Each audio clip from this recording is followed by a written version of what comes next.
Hello everyone, स्वागत है आप सभी का विज्ञान वृक्ष के ऑनलाइन प्लेटफॉर्म पर। आज हम डिस्कस करने वाले हैं जनरल ऑर्गेनिक केमिस्ट्री का 8th नंबर का लेक्चर और इसमें हम एप्लीकेशन वाला पार्ट कवर करने जा रहे हैं। Application of aromaticity. Last lecture तक हमने पूरा का पूरा एरोमेटिक सिस्टम्स जो हैं, कैसे आपके जो भी सिस्टम्स बनते हैं यूजुअली 9 मेंबर रिंग तक, उसके बाद एन्यूलिन्स का क्या केस होता है, होमो aromatic system, quasi aromatic compounds, ये सारी चीजें हमने लास्ट लेक्चर में कवर कर ली थी। इस लेक्चर में हम एप्लीकेशंस ऑफ जो एरोमेटिसिटी है उस पार्ट को कवर करेंगे और उसके बाद जो इसमें एडिशनल कंसेप्ट होते हैं जो कि fused hydrocarbon aromatic benzene systems के, और लास्टली हम एनिलेशन इफेक्ट की भी बात करेंगे। कौन सा इफेक्ट? एनिलेशन इफेक्ट की भी हम बात करने वाले हैं। तो एप्लीकेशंस में हम सबसे पहले अगर बात करें, इसमें हमें 3 एप्लीकेशंस पढ़नी होती हैं। इसमें आपको 3 एप्लीकेशंस देखने के लिए मिलेंगी। नंबर 1 होता है इन SN1 रिएक्शन। नंबर 1 है इन SN1 रिएक्शंस और इसको हम कहते हैं सॉल्वोलिसिस भी। इसको आप सॉल्वोलिसिस भी कहते हैं। SN1 substitution nucleophilic first order kinetics को जो फॉलो करती है। दूसरा हम पढ़ेंगे इन प्रिसिपिटेशन रिएक्शन। दूसरी आप पढ़ेंगे इन प्रिसिपिटेशन रिएक्शन। प्रिसिपिटेशन रिएक्शन में क्या एप्लीकेशन होती है, और लास्टली हम बात करेंगे in acid base reaction. In acid base reaction. तो ये 3 कैटेगरीज हमें आज कवर करनी है। ये 3 कैटेगरीज आज के लेक्चर में कवर करनी है। एसिड बेस का हम थोड़ा सा ब्रीफ ही यहाँ पे कवर करेंगे, और जो एक मेजर पोर्शन होता है कि एसिड बेस स्ट्रेंथ कैलकुलेट ही जब करनी पड़ती है किसी कंपाउंड की, उसका हम स्टार्टिंग थोड़ा इनिशियल आज के लेक्चर में देखेंगे और बाकी हम पूरा कंप्लीट इसके आने वाले लेक्चर्स में कवर करेंगे। तो सबसे पहले अगर हम बात करें SN1, ये आप ऑलरेडी पढ़ चुके होते हो। तो नंबर 1 हम इसमें अगर बात करें तो number 1 your heading is in SN1 reaction, substitution nucleophilic first order reactions. SN1 reactions जिसको हम सॉल्वोलिसिस क्यों कहते हैं, ये है क्या? Substitution nucleophilic first order reactions. तो इन रिएक्शंस में होता क्या है? इन रिएक्शन में जनरली आपके पास मान लीजिए कोई एल्किल हैलाइड होगा, और जब आप यहाँ पे इस रिएक्शन को प्रोसीड कराते हो किसी वाटर के साथ, आप पोलर प्रोटिक सॉल्वेंट के साथ अगर रिएक्शन करवाओगे, तो सबसे पहले कार्बोकैटायन का जनरेशन होगा। ये कार्बोकैटायन आपका इंटरमीडिएट कहलाता है। ये क्या फॉर्म हुआ? यहाँ पर बनता है कार्बोकैटायन, जो कि क्या है? एक इंटरमीडिएट है। ये एक इंटरमीडिएट का जनरेशन होता है जिसकी फर्दर अगर रिएक्शन अब यहाँ पर आप किसी भी चीज से करवा दोगे, वो फिर आगे फर्दर रिएक्शंस देगा। तो यहाँ पर अगर हम वाटर से मिले हुए कोई भी हम न्यूक्लियोफाइल की बात करते हैं, तो ये R और OH आपको जनरेट होता हुआ नजर आ जाएगा। मेनली यहाँ पर हमारे पास जो फर्स्ट स्टेप है ना, ये जो फर्स्ट स्टेप फॉलो हुआ है, यही कहलाता है रेट डिटरमाइनिंग स्टेप। ये स्लोवेस्ट स्टेप होता है, रेट डिटरमाइनिंग स्टेप होता है। और न्यूक्लियोफिलिक, अब यहाँ पर आप देखेंगे जो रेट है ना, रेट होता है वो हमारा रेट डिटरमाइनिंग स्टेप पे ही डिपेंड करता है, स्लोवेस्ट स्टेप। तो अगर इसका रेट K1 है तो ये K1, और इनिशियली ये जो भी रिएक्टेंट है सिर्फ उस पे ही डिपेंड करेगा। जो रिएक्टेंट है सिर्फ उस पे ही ये डिपेंड कर रहा होता है। दैट्स व्हाई आप देख सकते हैं सिर्फ जो भी यहाँ पे कंसंट्रेशन की पावर 1, इसीलिए इस रिएक्शन का ऑर्डर होता है 1। Substitution nucleophilic first order kinetics. और ऐसी रिएक्शंस में जो रेट होता है ना, रेट ऑफ जो SN1 रिएक्शन है, ये डायरेक्टली प्रोपोर्शनल होता है stability of intermediate. Stability of intermediate है क्या? यहाँ पे कार्बोकैटायन इंटरमीडिएट है, तो डायरेक्टली प्रोपोर्शनल हो जाएगा स्टेबिलिटी ऑफ कार्बोकैटायन के। और इस कार्बोकैटायन की स्टेबिलिटी के बेसिस पे ही हम रेट चेक करेंगे। अगर यहाँ पर ये जो हमारा इंटरमीडिएट बना है, अगर हम यहाँ पर जो इंटरमीडिएट जनरेट कर रहे हैं, इसकी अगर प्रॉपर्टीज देखो, अगर ये इंटरमीडिएट हमारा एरोमेटिक हुआ तब क्या होगा, यही अगर नॉन एरोमेटिक हुआ तब क्या होगा, और तीसरा हो सकता है कि यही हमारा एंटी एरोमेटिक हो जाए, यही हमारा एंटी एरोमेटिक हो जाए। यही 3 केसेस हो सकते हैं। तो ये डायरेक्टली प्रोपोर्शनल है स्टेबिलिटी ऑफ कार्बोकैटायन के। तो अगर एरोमेटिक बना दैट मींस कंपाउंड इंटरमीडिएट जो होगा वो स्टेबल रहा होगा, और इस केस में हमारा जो रेट होगा वो फास्टेस्ट रहा होगा। और जो एंटी एरोमेटिक है लीस्ट स्टेबल है, तो इस केस में जो रेट है वो लीस्ट रहा होगा। और बीच में हमारे पास जो नॉन एरोमेटिक बन जाते हैं तो रेट इस केस में क्या हो जाता है, मॉडरेट हो जाता है। रेट इस केस में मॉडरेट हो जाता है। This is how you have to check substitution nucleophilic first order kinetics. यहाँ एरोमेटिसिटी का रोल होता है इस कार्बोकैटायन की इंटरमीडिएट की स्टेबिलिटी बताने में। जो एरोमेटिक होगा वो रेट फास्ट देगा, जो एंटी एरोमेटिक होगा रेट लीस्ट देगा, और नॉन एरोमेटिक रेट आपका स्लोवेस्ट ही देंगे। ब्लीच वाले मतलब मॉडरेट कैटेगरी में रखेंगे। अब अगर हम इनसे रिलेटेड क्वेश्चंस की बात करें तो क्वेश्चन कैसे बनते हैं वो देख लो आप। इनसे रिलेटेड क्वेश्चंस कैसे बनते हैं वो आप देख लीजिए। जैसे कि ये एक क्वेश्चन है, इसमें आप देखिए कौन सा क्वेश्चन है, which will undergo faster solvolysis. Solvolysis की हमने बात करी थी, इसको ही तो कहते हैं substitution nucleophilic first order kinetics को फॉलो करने वाले। तो decreasing order of the rate is, अब यहां पर ए की रिएक्शन, बी की रिएक्शन और सी की रिएक्शन, हमने ये बात करी थी जो भी हमारा एल्किल हैलाइड होगा उसकी यहाँ सॉल्वोलिसिस करवा रहे हो, दैट मींस हर एक की जो रिएक्शन है ना उसको आप वाटर के साथ रिएक्शन करवा रहे होंगे, कोई भी पोलर प्रोटिक सॉल्वेंट होगा, और ये जो Cl है ये Cl हर केस में निकल जाएगा और हर जगह आपको एक कार्बोकैटायन इंटरमीडिएट नजर आने वाला है। कार्बोकैटायन इंटरमीडिएट नजर आने वाला है, तो इन सभी केसेस से आप ऑब्जर्व कर सकते हैं कि ए में जो इंटरमीडिएट ऑब्जर्व हो रहा है वो ये 3 मेंबर की रिंग में डबल बॉन्ड और पॉजिटिव चार्ज, फिर बी में जो इंटरमीडिएट ऑब्जर्व होगा वो यही 3 मेंबर की रिंग और इस पे पॉजिटिव चार्ज, और सी में हमें 5 मेंबर की रिंग मिल रही है और यहाँ डबल बॉन्ड, ये रहा पॉजिटिव चार्ज। इन सभी की प्रॉपर्टीज को ऑब्जर्व करें अगर, इनको देखो, ये 2 पाई इलेक्ट्रॉन्स के साथ ये कैसी रहेगी, एरोमेटिक रहेगी, मोस्ट स्टेबल रहेगी, रेट फास्टेस्ट रहेगा। और अगले केस में हम देख सकते हैं कि यहाँ पर sp3 सेंटर है, ये सेंटर भी sp3 है, तो ये केस कौन सा होता है, नॉन एरोमेटिक वाला, ये नॉन एरोमेटिक वाला केस है।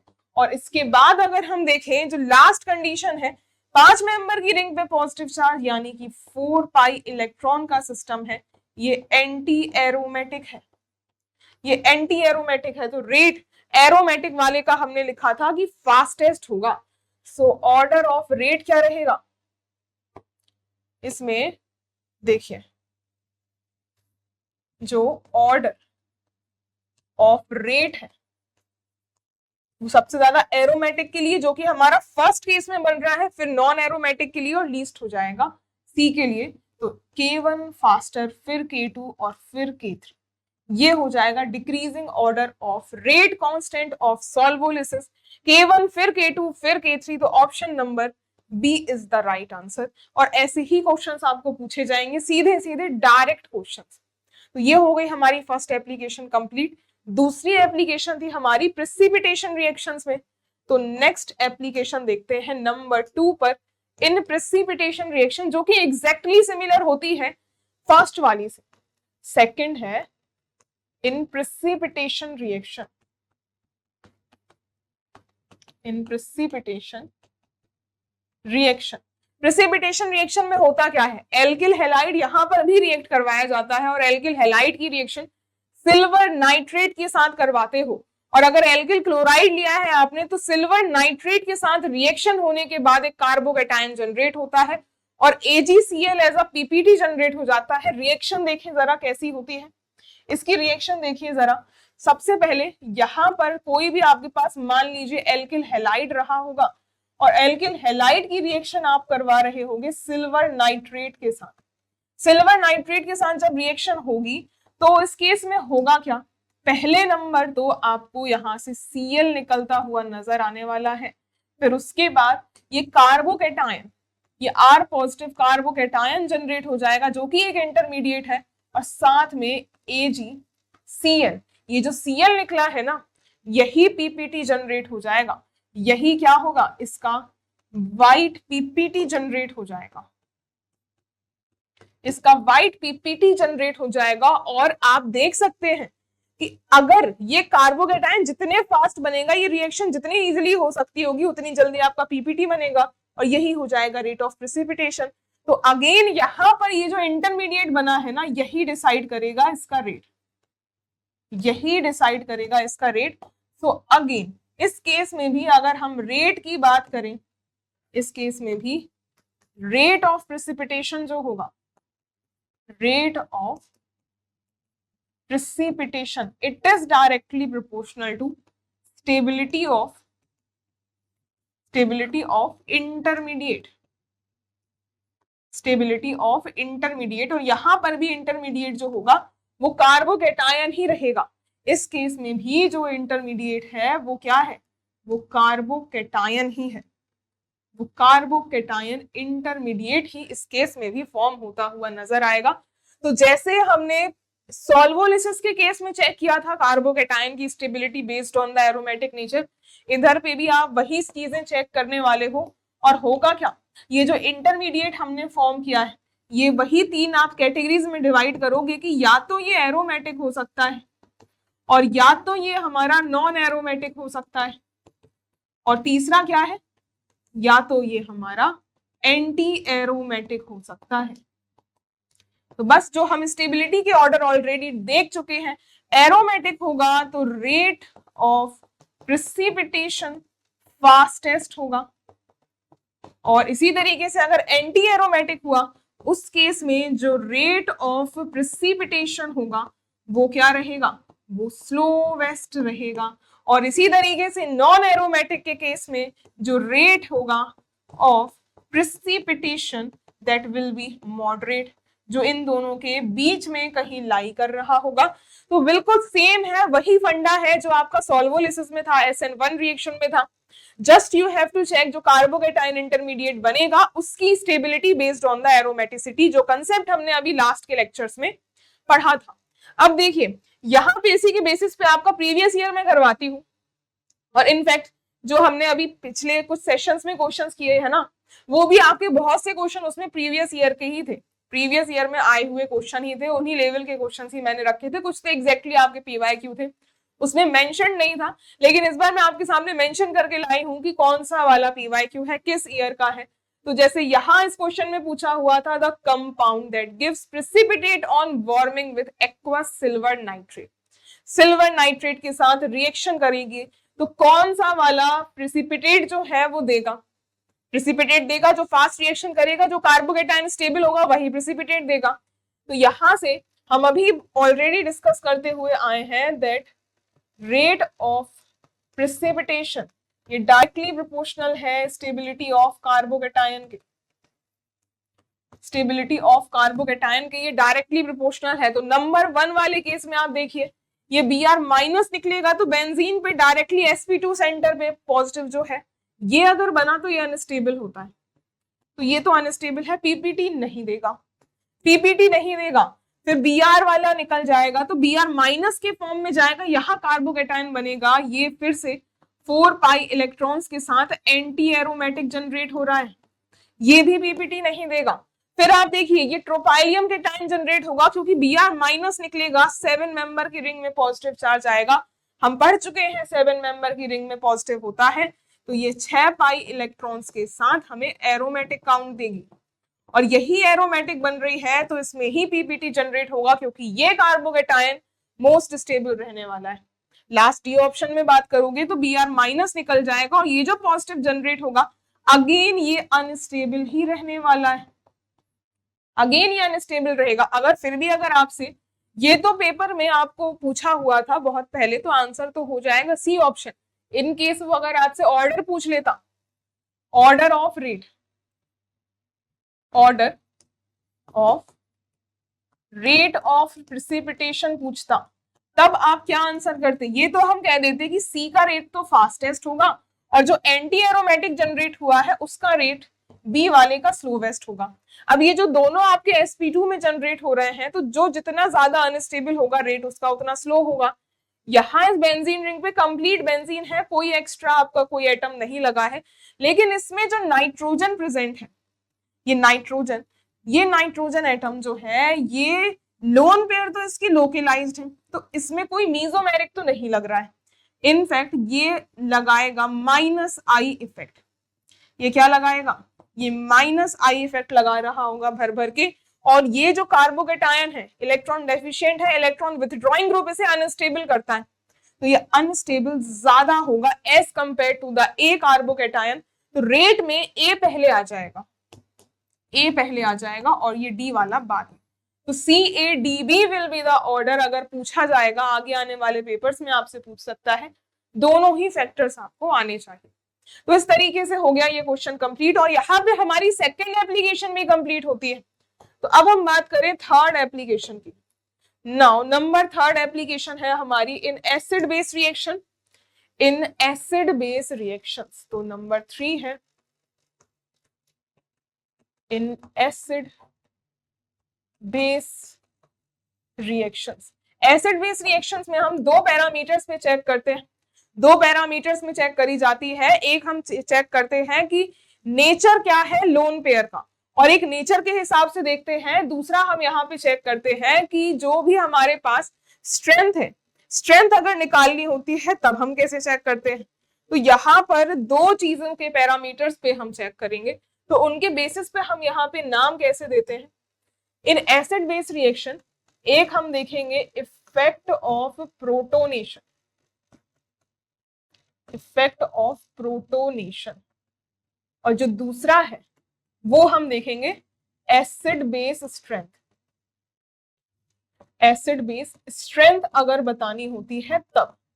तो नंबर 1 डिस्कस कर लेते हैं सबसे पहले, ए वाला, that is effect of protonation.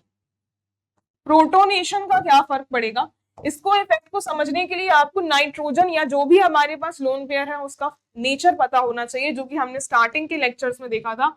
मान लीजिए सिस्टम आपके पास कुछ इस तरीके से है, नाइट्रोजन है, यहाँ डबल बॉन्ड लगा हुआ है CH2 ग्रुप, इस नाइट्रोजन पे लोन पेयर है और यहाँ पे डबल बॉन्ड है, इस पे लगाया है CH और बगल में है CH3 ग्रुप।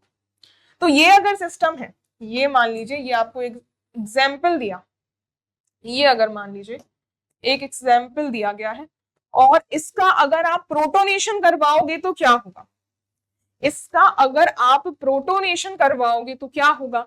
अब यहाँ पे अगर आपने कोई प्रोटॉन ऐड किया है, मान लो H+ का सोर्स ऐड किया है, तो ये कहाँ जाएगा, जो लोन पेयर है वही इसको एब्स्ट्रैक्ट करने की टेंडेंसी रखेंगे, और ये नाइट्रोजन से डायरेक्टली डबल बॉन्ड ज्वाइंट है तो ये sp2 सेंटर है, और ये जो लोन पेयर है वो लोकेलाइज्ड लोन पेयर है, sp2 है और लोकेलाइज्ड लोन पेयर है, तो जो प्रोटॉन यहाँ से एब्स्ट्रैक्ट हुआ होगा वो सीधा सीधा इस नाइट्रोजन पे जाके जुड़ जाएगा।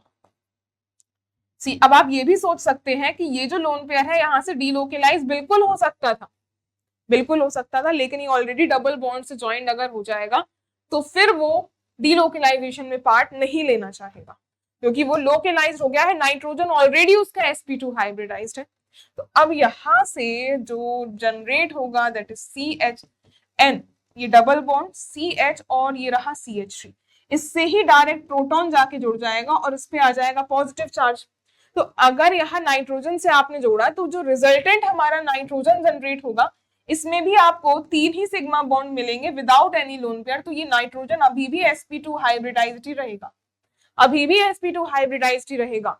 लेकिन अगर मैं आपको कुछ ऐसा सिस्टम दूं कि यहाँ है CH2 डबल बॉन्ड CH और ये रहा नाइट्रोजन और इसमें है ये हाइड्रोजन, फिर इसके बगल में लगा है CH डबल बॉन्ड CH2।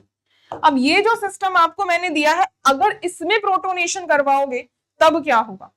इसमें अगर देखिए ये वाला जो नाइट्रोजन है, इस नाइट्रोजन के केस में, या फिर अगर इसको हम आगे बढ़ाएं तो इसमें अगर प्रोटोनेशन करवाओगे तो होगा क्या।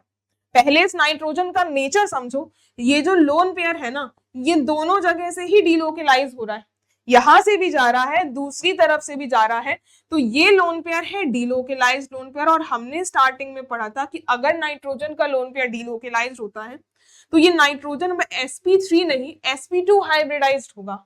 तो ये डीलोकेलाइज्ड है, तब भी अगर प्रोटॉन भेजोगे ना तो जाएगा कहाँ, जाएगा तो इसी नाइट्रोजन पे, जाएगा कहाँ, इसी नाइट्रोजन पे तो जाएगा, और कोई उसके पास जाने की जगह थोड़ी है, और कोई जगह थोड़ी है, जाएगा तो इस नाइट्रोजन के लोन पेयर पे ही। तो एक और जो प्रोटॉन आएगा वो कुछ इस तरीके से आके इस पे जुड़ जाएगा, और अब इस नाइट्रोजन पे आके जुड़ा है, तो जैसे ऊपर वाले पे पॉजिटिव था इसमें भी पॉजिटिव आ जाएगा। ये नाइट्रोजन, अब अगर आप इसे ऑब्जर्व करोगे तो टोटल इसमें 1 2 3 4 टोटल कितने सिग्मा बॉन्ड्स हैं, टोटल 1 सिग्मा 2 3 4 4 सिग्मा बॉन्ड से ये नाइट्रोजन अब sp3 हाइब्रिडाइज्ड हो चुका है, ये अब sp3 हाइब्रिडाइज्ड हो जाएगा। तो आप देखेंगे अगर जो लोन पेयर है वो डीलोकेलाइज्ड है तो आफ्टर प्रोटोनेशन उसकी हाइब्रिडाइजेशन चेंज हो जाएगी, sp2 से ये sp3 चला गया, लेकिन अगर लोन पेयर आपका लोकेलाइज्ड था तो हाइब्रिडाइजेशन रिमेन्स द सेम। तो इससे आप एक बात एड ऑन कर सकते हैं कि in case of localized lone pair hybridization remains same, hybridization same ही रहेगी, लेकिन अगले केस में in case of delocalized lone pair hybridization change हो जाती है। This is the effect of protonation. दूसरा, अगर हम एसिड बेस स्ट्रेंथ की बात करें, ये समझ लीजिए जरा, नेक्स्ट एप्लीकेशन जो है वो है acid base strength. Acid base strength से समझे तो यूजुअली इन जनरल जो एसिड बेस का कंसेप्ट होता है उसमें करते क्या, कोई भी एसिड है H+ लॉस करेगा, एक एनायन बनाएगा जिसको आप कॉन्जुगेट बेस कहते हो। रिएक्शन कैसी होती है देखिए जरा, मान लीजिए ये कोई भी HA एसिड है, ये कोई HA ये हमारा कोई एसिड है, तो ये एसिड क्या करेगा, जब H+ को लॉस करेगा तो रिस्पेक्टिव A पर आएगा माइनस का चार्ज, A पर आएगा माइनस का चार्ज, इसको हम कहते हैं कॉन्जुगेट बेस। इसको क्या कहा जाता है, कॉन्जुगेट बेस कहा जाता है। तो ये कॉन्जुगेट बेस की स्टेबिलिटी डिसाइड करती है कि ये एसिड कितना स्ट्रॉन्ग एसिड रहा होगा। तो इसको अगर हम डिसाइड करने वाले पैरामीटर्स के बेसिस पे लिखें तो एसिडिटी ये जो एसिड है इसकी एसिडिटी, जिसको आप Ka वैल्यू से भी रिप्रेजेंट करते हो, एसिडिक स्ट्रेंथ मतलब ये जो रेट होगा ना इसका, इसको ही आप Ka कहते हो।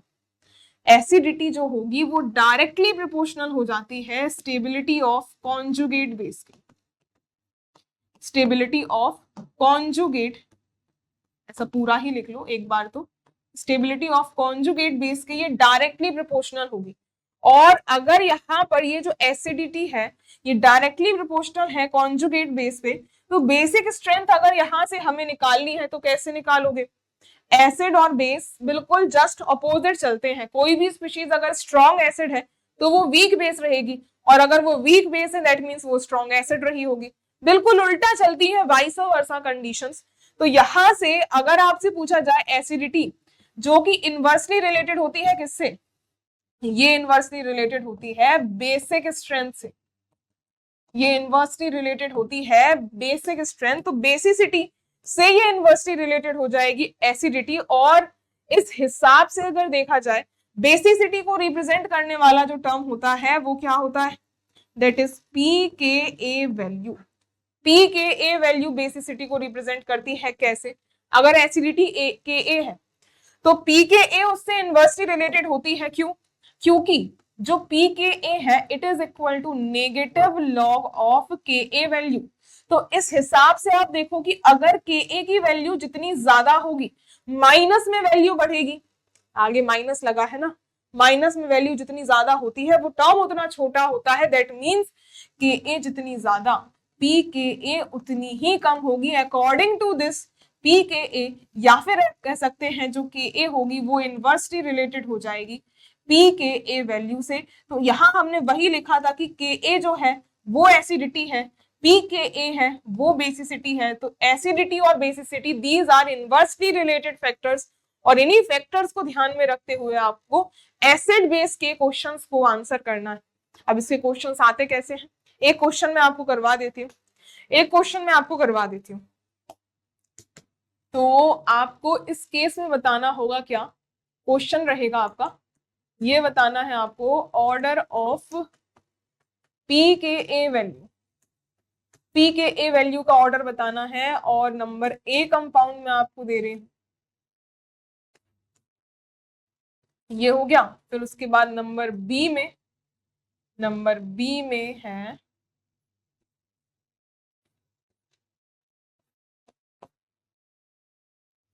ये हो गया नंबर बी में, और नंबर सी में, या फिर इसमें आप ले लीजिए, इस केस में ये 3 मेंबर की रिंग है मान लीजिए, और इन सभी की रिएक्शन आपने किसी बेस से करवाई है, और बेस में आपको मोस्ट कॉमनली NaNH2 सोडामाइड दिया होगा, मोस्ट कॉमनली आपको सोडामाइड दिया हो सकता है, या फिर कोई भी ऐसा आपको स्ट्रॉन्ग बेस दे सकता है। तो इनका मान लो ये रही ABC, तो इनकी आपको बेसिक स्ट्रेंथ पी के ए वैल्यू के बेसिस पे अरेंज करना है।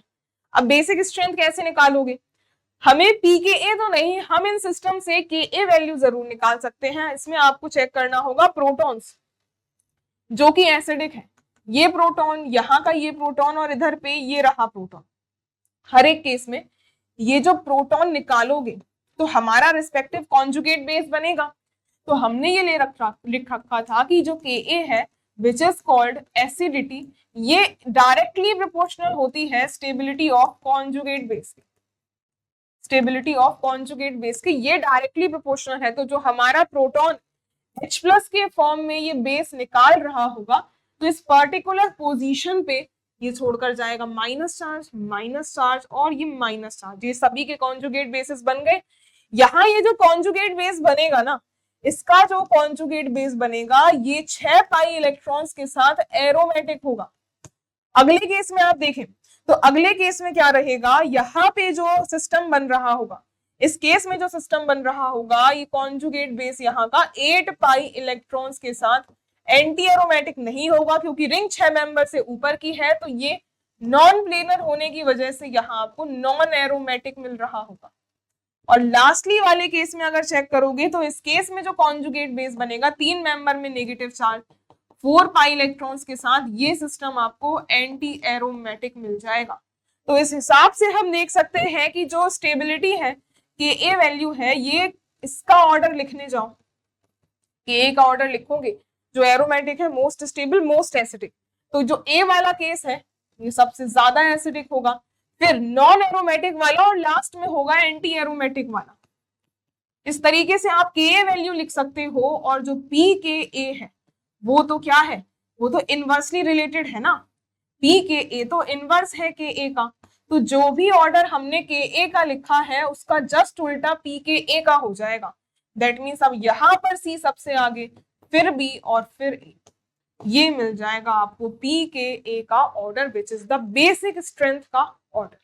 This is how you have to check acid base strength.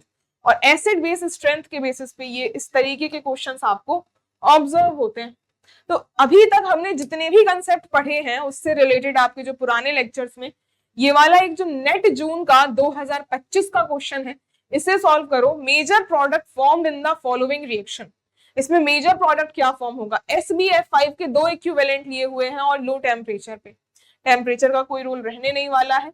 Mainly जो आपका SbF5 दिया हुआ है, हमने इसको SbCl5 के केस में देखा था, वो स्ट्रॉन्ग लुईस एसिड था, ये उससे भी ज्यादा स्ट्रॉन्ग लुईस एसिड होता है क्योंकि फ्लोरीन है, ये स्ट्रॉन्ग लुईस एसिड है। तो ये करेगा क्या, ये क्लोरीन को एब्स्ट्रैक्ट कर लेगा, 2 इक्विवेलेंट हैं, 2 क्लोरीन माइनस को एब्स्ट्रैक्ट कर लेंगे, और 2 क्लोरीन माइनस को एब्स्ट्रैक्ट करने के बाद जो प्रोडक्ट बनेगा ये 2 मिथाइल, ये 2 मिथाइल, और साथ में यहां पर भी मिथाइल और यहां पर भी मिथाइल, Cl माइनस निकला है तो रिस्पेक्टिव पोजीशन पे पॉजिटिव चार्ज छोड़ जाएगा दोनों ही जगह। अब ये डाई कैटायन साइक्लोब्यूटेन का फॉर्म हुआ है जिसमें 2 पाई इलेक्ट्रॉन्स रहने वाले हैं, तो ये रहेगा एरोमेटिक सिस्टम, ये रहेगा एरोमेटिक सिस्टम, ये एरोमेटिक प्रोडक्ट फॉर्म होगा। और मेजर प्रोडक्ट जो फॉर्म हुआ है वो क्या है, यहाँ पे मेजर प्रोडक्ट जो फॉर्म हुआ है वो है हमारा एरोमेटिक सिस्टम। और यहां अगर उसने एक इक्विवेलेंट लिख दिया होता ना, इन केस अगर उसने एक इक्विवेलेंट SbF5 का लिख दिया होता, उस केस में हमें क्या मिलता, ये दो मिथाइल होते, यहाँ एक मिथाइल होता, एक पॉजिटिव इधर आता और ये एक मिथाइल होता। इस पोजीशन पे अगर आप देखते यहाँ पे एक हाइड्रोजन जुड़ा होता, जो कि हमने सिस्टम क्या देखा था, ये रिंग इस तरीके से कुछ ऐसे एग्जिस्ट करती है। तो इस पे आप 3 कार्बन पे पॉजिटिव चार्ज देखते हो, हर जगह ये आपके डबल बॉन्ड्स लगे होते।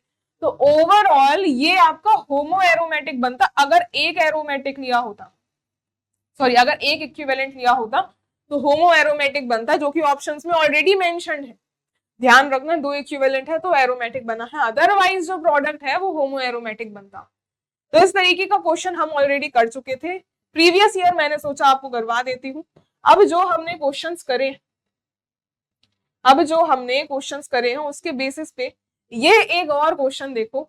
ये क्वेश्चन अभी तक हम जितनी चीजें पढ़ चुके हैं उससे ये आपका सॉल्व हो जाएगा। ये क्वेश्चन दिसंबर 2016 का है, काफी अच्छा क्वेश्चन है, एक ही क्वेश्चन में काफी चीजें कवर करवाई हुई है। Correct match for the products of the reaction in column A with the properties in the column 2। Column A और कॉलम 2 की प्रॉपर्टीज को कंपेयर करिए।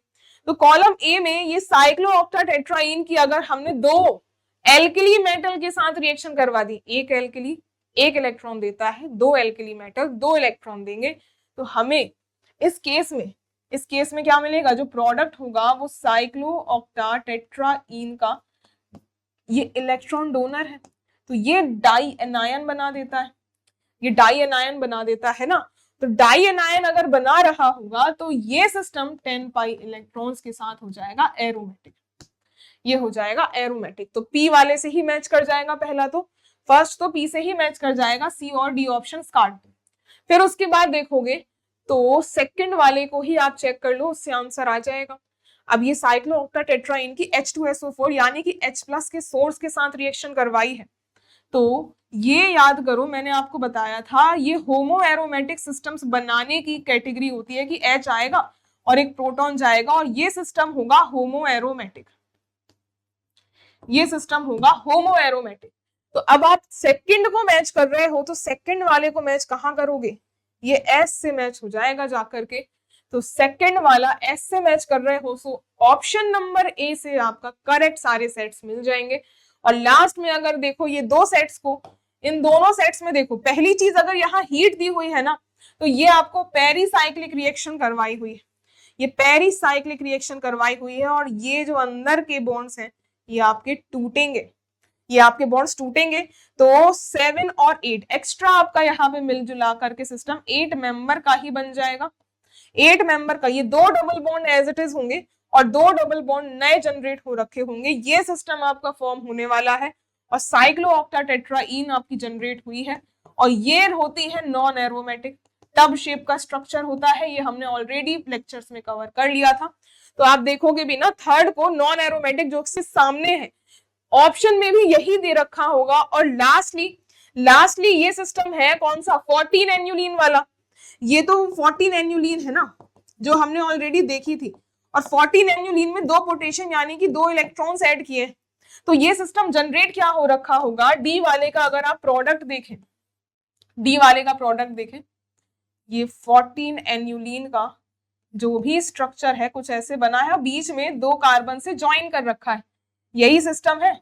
अल्टरनेट पोजीशन पे डबल बॉन्ड्स लगाए हुए हैं, ये डबल बॉन्ड्स आ गए एडजेसेंट पोजीशंस पे, ये एडजेसेंट पोजीशंस पे आप लगा दो।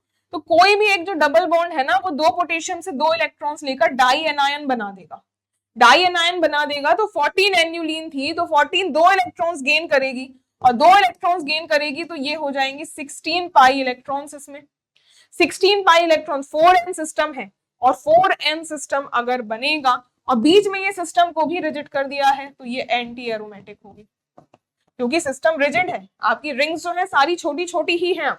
ओवरऑल मोनोसाइकिल आपकी 6 मेंबर से कहीं पे भी बड़ी नहीं है, तो ये वाला फोर्थ वाला क्यू से मैच करेगा एंटी एरोमेटिक। तो ऐसे आपको सिस्टम्स को चेक करना होता है। कुछ लोगों का एक जो क्वेश्चन हमने लास्ट सेशन में किया था उसमें भी डाउट है, तो देखिए जैसे एक वो सिस्टम था ना उसमें आपको यहाँ पे कुछ ऐसे पॉइंट्स बनाए हुए थे कि एक जो ट्रिपल बॉन्ड था, फिर यहाँ पे कुछ आगे डबल बॉन्ड ले रखा था, फिर एक ट्रिपल बॉन्ड था, कुछ इस तरीके का सिस्टम था।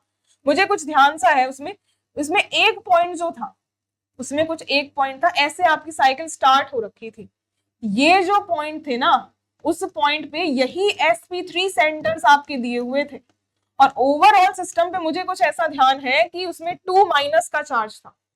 लेकिन अगर ये sp3 सेंटर्स उसने दे रखे हैं, sp3 सेंटर्स में आपका नेगेटिव नहीं था, इसी वजह से वो नॉन एरोमेटिक हुआ था, उसी वजह से वो नॉन एरोमेटिक था। अगर इस पर्टिकुलर पोजीशन पे वहां पे डबल बॉन्ड हो जाता तो फिर वो system anti aromatic, sorry non aromatic नहीं होता। यहाँ sp3 था इसलिए वो नॉन एरोमेटिक था। जो एमएसक्यू लास्ट ही क्वेश्चन हमने लास्ट सेशन में किया था, उसमें कुछ 12 पाई इलेक्ट्रॉन्स आ रहे थे, 12 पाई इलेक्ट्रॉन्स आ रहे थे। बस उसमें मेरी गलती ये थी कि मुझे यहाँ पर दोनों जगह पे नेगेटिव नहीं बनाना चाहिए था, जिससे आप कंफ्यूज हो सकते थे।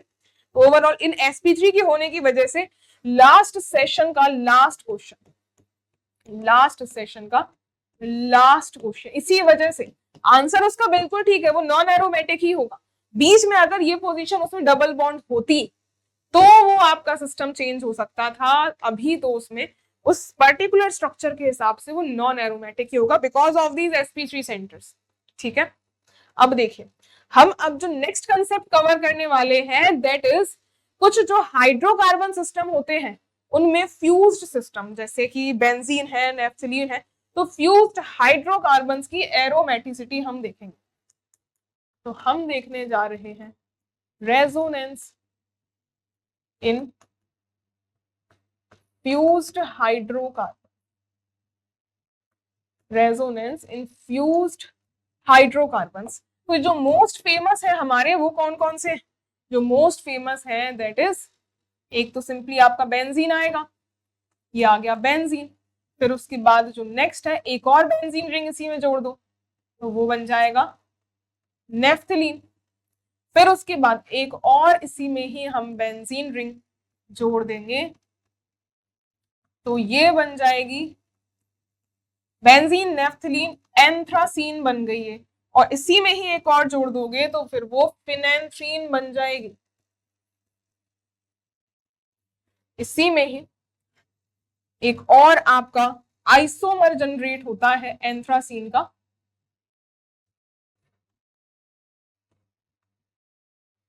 ये रहे सिस्टम। और इसमें क्या होता है, यहाँ ये डबल बॉन्ड, ये 3 बॉन्ड्स और ये रहा सिस्टम। इन सभी के नाम आपको मैं बता देती हूँ। ये है हमारी आपकी प्यारी बेंजीन रिंग, ये है नेफ्थलीन, नेफ्थलीन। फिर ये नेक्स्ट है एंथ्रासीन, नेक्स्ट है एंथ्रासीन, और लास्ट वाली है फिनेंथ्रीन, लास्ट वाली है फिनेंथ्रीन। और ये जो लास्ट में हमने दोनों लिखी है ना, ये दोनों आइसोमर ही, ये दोनों क्या है, ये दोनों आइसोमर है, सेम मॉलिक्यूलर फॉर्मूला है, डिफरेंट स्ट्रक्चर है, प्रॉपर्टीज भी अलग है। तो अगर इनमें आपको नंबर ऑफ रेजोनेंस स्ट्रक्चर देनी होंगी ना, तो वो आप लिखोगे इसमें n+1 से, इसमें भी आप लिखोगे n+1 से, इसमें भी लिखोगे n+1 से, और इसमें लेकिन आप लिखोगे n+2 से। अब यहाँ n क्या है, n जानना बहुत जरूरी है। n जो है number of benzene rings, number of benzene rings, benzene ring, benzene में तो भाई एक ही रिंग है, नंबर ऑफ बेंजीन रिंग यहाँ पर एक ही है ना, तो ये वैल्यू 1 + का 1, तो इसमें total number of resonating structures 2 ही आएंगे। अगले में ये वैल्यू आपकी 2 रिंग्स है यहाँ पे, तो 2 + का 1, ये कितनी वैल्यू होगी 3। यहाँ पर अगर आप देखोगे ये 3 रिंग्स हैं तो 3 + का 1, ये वैल्यू कितनी होगी 4 हो जाएगी। और लास्ट वाले केस में यही वैल्यू कितनी आ जाएगी 5, क्योंकि आपकी 3 रिंग्स हैं, +2 5। तो इसमें बनती कैसे हैं रेजोनेटिंग स्ट्रक्चर, इसकी तो आपको आती ही होगी, जस्ट डबल बॉन्ड की पोजीशन को इंटरचेंज कर देना है। अगले में क्या करोगे, पहले तो हम ओवरऑल स्ट्रक्चर बनाए, पाई बॉन्ड्स को ही चेंज करना है, तो फिर इसमें बॉन्ड्स की पोजीशन को चेंज कर दो और अगले में एज इट इज रहने दो। एक तो ये बन गई, तीसरी क्या बन जाएगी, तीसरे में आप इस रिंग की पोजीशन को चेंज कर देना, फिर वो आपकी तीसरी बन जाएगी। सिमिलरली ऐसे ही सबकी आपको बनाकर देखनी होती है। ओवरऑल ऐसे ही आपके सारे स्ट्रक्चर्स बनते हुए नजर आ जाएंगे। तो अब यहाँ पर जो रेजोनेंस एनर्जी है वो लिखिए, यहां पर जो रेजोनेंस एनर्जी है, एक रिंग है यहाँ पे तो इसकी 60, इसकी होती है 36 किलो कैलोरीज पर मोल। उसके बाद जहां दो बेंजीन रिंग है इसकी थोड़ी ज्यादा होगी, इसकी होती है 61 किलो कैलोरीज पर मोल, और एंथ्रासीन की होती है 84 किलो कैलोरीज पर मोल, और लास्ट वाले की और ज्यादा 92 से 93 किलो कैलोरीज पर मोल, समथिंग इतनी इसकी एनर्जी होती है। और अगर कहीं पर भी आपको स्टेबिलिटी निकालनी होगी रेजोनेटिंग स्ट्रक्चर्स की, स्टेबिलिटी ऑफ रेजोनेंस स्ट्रक्चर्स, तो वो डायरेक्टली प्रोपोर्शनल होगी number of benzenoid ring, number of benzenoid rings. ये लास्ट वाली लाइन इंपॉर्टेंट है, ये लास्ट वाली लाइन इंपॉर्टेंट है। कैसे, देखो ये दोनों तो इक्वल स्टेबिलिटी की होंगी, तो यहां से हम अगर स्टेबिलिटी डिफाइन करने जाएं, स्टेबिलिटी इसको नंबर 1 कहूं, इसको नंबर 2 कहूं, तो ये 1 की स्टेबिलिटी बराबर होगी नंबर 2 से। इसकी अगर आप तीसरी रेजोनेटिंग स्ट्रक्चर ड्रॉ करोगे ना, वो कैसी हो सकती है, इसको अगर यहां पर थोड़ा सा एडजस्ट करके हम तीसरी फॉर्म बनाने की कोशिश करें, इधर देखिए एक और अगर इसकी फॉर्म हमने जो कही थी वो कैसी बन सकती थी, तीसरी फॉर्म, तीसरी फॉर्म में हमने कहा था जस्ट इसमें हम क्या कर सकते हैं, इस रिंग को एज इट इज ही रखो, दूसरी रिंग के पोजीशन को चेंज करना है, दूसरी रिंग की पोजीशन को चेंज करना था ना, तो इसमें अगर बॉन्ड्स को चेंज करोगे तो कुछ इस तरीके से बॉन्ड्स चेंज होंगे, यहां पर ऐसे बन जाए, यही बन सकती है इसकी। तो बेंजीनॉइड फॉर्म्स कैसी होती हैं, ये देखो इस रिंग में आपको पूरा कंप्लीट बेंजीन नजर आएगी, और इधर से भी आपको कंप्लीट 2 बेंजीन नजर आएंगे, ये नंबर 1 स्ट्रक्चर का हो। इसमें अगर देखोगे तो यही एक बेंजीन नजर आएगी, इस डबल बॉन्ड को इधर पे डबल बॉन्ड नहीं मिल रहा है। सिमिलरली यहाँ पर ये वाली बेंजीन रिंग बनेगी, इसमें यहाँ डबल बॉन्ड नहीं है, तो ये कंप्लीट बेंजीन टाइप की मॉइटी फॉर्म नहीं हो रही है।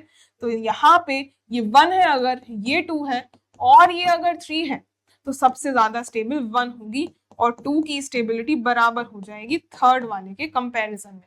ये मतलब है यहाँ पे रेजोनेंस स्ट्रक्चर्स की स्टेबिलिटी का। और ये ओवरऑल रेजोनेंस स्ट्रक्चर्स जितने ज्यादा उस सिस्टम में होते हैं उतनी ही हाई उसकी रेजोनेंस एनर्जी होती है, जितने high number of pi bonds हो। लेकिन रेजोनेंस एनर्जी के अलावा एक और फैक्टर पढ़ते हो, हम पढ़ते हैं एरोमेटिसिटी कैरेक्टर, या फिर आप कह लो एरोमेटिक कैरेक्टर किसी भी चीज में कितना ज्यादा होगा, ये हम कैसे पहचानेंगे, उसका एक अलग फॉर्मूला है। तो इसके बाद देखिए aromatic character, aromatic character, aromatic character ये कैसे निकाला जाता है, एरोमेटिक कैरेक्टर ये होता है डायरेक्टली प्रोपोर्शनल रेजोनेंस एनर्जी के, लेकिन रेजोनेंस एनर्जी पर रिंग, पर रिंग जितनी भी रेजोनेंस स्ट्रक्चर है पूरे के पूरे सिस्टम में डिवाइड कर दो उसको नंबर ऑफ रिंग से, तो फॉर्मूला क्या बनता है, या फिर इसका फॉर्मूला बनता है, ये बराबर होती है जो भी सिस्टम की रेजोनेंस एनर्जी रही है उसको डिवाइड करना है आपको नंबर ऑफ रिंग्स से, नंबर ऑफ रिंग्स जितनी भी आपको दिख रही हैं उनसे डिवाइड करना होगा। तो अब यहां पर हम तीनों के लिए लिखे, बेंजीन के लिए, फिर उसके बाद नेफ्थलीन के लिए, फिर उसके बाद देखेंगे एंथ्रासीन के लिए, उसके बाद एंथ्रासीन, और लास्टली फीनैन-3, लास्टली देखें फीनैन-3 के लिए। तो इन सभी के लिए नेचर देखें, नेचर किसका, एरोमेटिक कैरेक्टर का, नेचर एरोमेटिक कैरेक्टर का, इन सभी का नेचर देखो, यहां पर इनके लिए निकाल रहे हैं हम एरोमेटिक कैरेक्टर। इसका फॉर्मूला हमने लिखा था कि रेजोनेंस एनर्जी डिवाइड करना है नंबर ऑफ रिंग से। बेंजीन का एरोमेटिक कैरेक्टर कितना था, इसमें थी हमने लिखी value 36 divided by number of rings 1, तो ये 36 किलो कैलोरीज पर मोल, तो इसकी यही वैल्यू हो गई। नेफ्थलीन के लिए वैल्यू क्या होगी, इसमें क्या है, नंबर ऑफ रिंग्स जो है, नेफ्थलीन के लिए एनर्जी कितनी थी 61 divided by number of rings 2, ये वैल्यू लगभग आपकी किसके बराबर आएगी 20 और कितनी, एक सेकेंड 2 नहीं 30, ये वैल्यू होगी 30.5 किलो कैलोरीज पर मोल, यही वैल्यू रहेगी इसकी। अब नेक्स्ट एंथ्रासीन के लिए आप देखिए, एंथ्रासीन के लिए हमने ये वैल्यू लिखी थी लगभग 84 kilo calories divided by 3 rings है यहाँ पे, तो वैल्यू कितनी रहेगी, ये 2 आएगी वैल्यू और फिर 8 आएगी वैल्यू, इतनी ही पूरी कैंसिल आउट हो जाएगी और ये वैल्यू पर मोल्स में आ जाएगी। लास्ट वाला फिनेंथ्रीन के लिए वैल्यू, मान लो अगर हम 92 ले लें, डिवाइड कर दो, 3 रिंग्स थी तो ये कितनी होगी वैल्यू 3 और यहाँ पे 0 6 आ जाएगी लगभग किलो कैलोरीज पर मोल। तो ये इन सभी के हिसाब से अगर हम देखें तो एरोमेटिक कैरेक्टर का क्या ऑर्डर होगा, एरोमेटिक कैरेक्टर का क्या ऑर्डर रहेगा, हाईएस्ट वैल्यू किसके लिए, यहाँ 30 और फिर उसके बाद यहाँ पे 28 और यहाँ पे लगभग 30.6, तो ओवरऑल लगभग अगर हम निकालेंगे ना तो ये जो बेंजीन है इसकी सबसे ज्यादा, फिर उसके बाद होगी नेफ्थलीन के लिए, और नेफ्थलीन से भी कम होगी आपकी एंथ्रासीन की, और लेकिन एंथ्रासीन से ज्यादा रहेगी फिनेंथ्रीन की, एंथ्रासीन से थोड़ी हाई वैल्यू देखने के लिए मिलेगी। तो ऐसे आपको एरोमेटिक कैरेक्टर देखना होता है। ये हो गया एरोमेटिक कैरेक्टर हमारा हाइड्रोकार्बन्स में। अब इसी से ही मिलता जुलता हमारा एक और जो इफेक्ट बचा हुआ है, that is annihilation effect. Annihilation effect क्या होता है, ये 5 मेंबर की रिंग जिसमें नेगेटिव चार्ज होता है उस पे लगता है। कैसे लगता है, पहले तो एक 5 मेंबर की अगर हम रिंग देखें तो इसको बना लो जो कि एरोमेटिक नेचर की होती है, ऐसी रिंग हमारी होती है। अगर इस ही 5 मेंबर की रिंग में, ये 5 मेंबर की जो रिंग है इसमें एक तरफ आप बेंजीन जोड़ दो और एक और आप सिस्टम बनाओ जिसमें दूसरी तरफ भी बेंजीन रिंग जोड़ दो, दूसरी तरफ भी अगर हम बेंजीन ऐसे रिंग सिस्टम में जोड़ देते हैं तो क्या होगा। ये जो 3 हमने सिस्टम्स ड्रॉ किए हैं, देखो है तो ये भी एरोमेटिक और यहाँ पे ये भी एरोमेटिक है और लास्ट वाली भी एरोमेटिक रहेगी। स्टेबिलिटी कैसे बताओगे इस केस में, ये भी एरोमेटिक ही रहेगी, ऐसे केस में स्टेबिलिटी कैसे बताओगे। तो ये जो रिंग्स आपकी एड ऑन होती जा रही है ना, इसका फर्क क्या पड़ रहा है, आपको ये पता है कि ये जो हमारा सिस्टम है ना, यही एरोमेटिक क्रिएशन कर रहा है, यही एरोमेटिक कैरेक्टर को यहाँ क्रिएट कर रहा है। तो ये जो बेंजीन रिंग है, ये बेंजीन रिंग में कुछ ना कुछ तो डीलोकेलाइजेशन हो रहा है, जिसमें ये 5 मेंबर की रिंग का भी पाई बॉन्ड इन्वॉल्व है।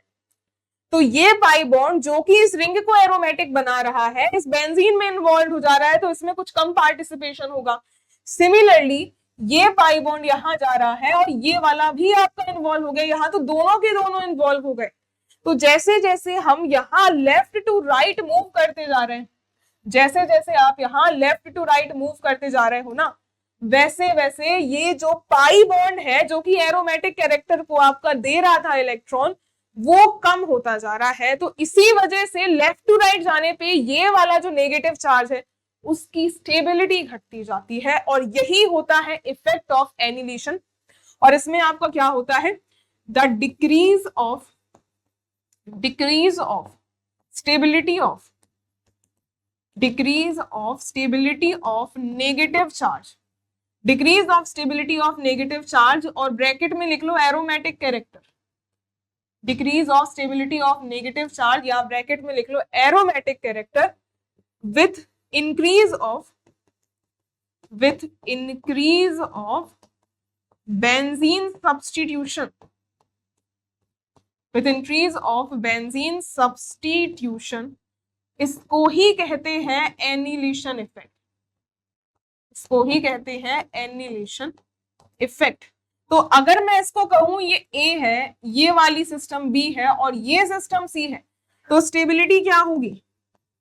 तो ऐसे केसेस में जो स्टेबिलिटी होती है वो सबसे ज्यादा ए की होगी, फिर बी की होगी, फिर सी की होगी। ये ऑर्डर रहेगा ए बी सी, ये ऑर्डर रहेगा A B C and this is the effect of annelation. और यहाँ हमने एप्लीकेशन वाले सारे पार्ट्स को भी यहाँ कवर अप कर लिया है। अब जो नेक्स्ट लेक्चर रहेगा उसमें हम बात करेंगे कि एसिड बेस थ्योरी, जो हमारे 3 कंसेप्ट थे, आरेनियस की, और कितने आरेनियस के, ब्रॉन्स्टेड के, लुईस के, और उसके अलावा अदर जो बेंजीन के सिस्टम है, कार्बोक्सिल सिस्टम है, फिनॉल्स है, उसमें आप कैसे एसिडिटी को चेक करते हो, तो आगे एडवांस लेवल हम अब नेक्स्ट लेक्चर में कवर करेंगे। Thank you so much.